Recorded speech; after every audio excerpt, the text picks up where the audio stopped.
নোয়াখালীতে শূন্য আসনে ফেরত পাঠানো হবে ধানের শীষকে ইনশাআল্লাহ।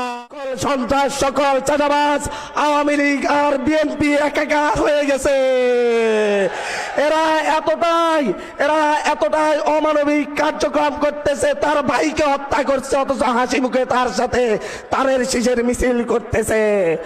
আমরা এমন একটা বাংলাদেশ করতে চাই যেই বাংলাদেশে ফ্যামিলি কার্ড নেওয়ার লোকই থাকবে না, সবাই স্বাবলম্বী হবে। আমাদের আমিরে জামাত ঘোষণা দিয়েছেন যে আমরা সকলকে স্বাবলম্বী করে তুলবো, যাতে ফ্যামিলি কার্ড নেওয়ার লোক না থাকে।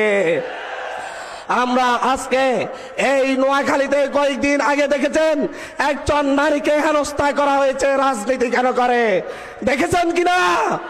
এই নারী বিদ্বেষীদের বিরুদ্ধে নোয়াখালীর মানুষকে ঐক্যবদ্ধ হতে হবে।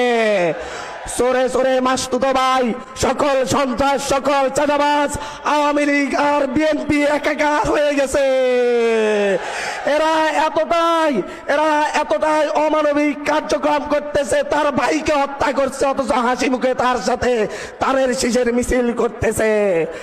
এটার বিরুদ্ধে বলছি, যারা তার ভাইয়ের খুনিদের নিয়ে মিছিল করতে পারে তাদের বিরুদ্ধে আমাদের একতা গড়ে তুলতে হবে।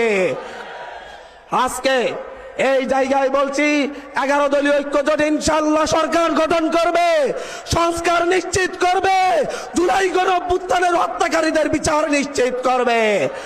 ভারতের গোলামি আর করবে না, ভারতের গোলামি আর বাংলার মানুষ করবে না। গোলামি না আজাদি, গোলামি না আজাদি। বাংলার মানুষ চাই কি? বাংলার মানুষ চাই কি? ধন্যবাদ। পরিবর্তন আসবে। নোয়াখালীতে শূন্য আসনে ফেরত পাঠানো হবে ধানের শীষকে ইনশাআল্লাহ।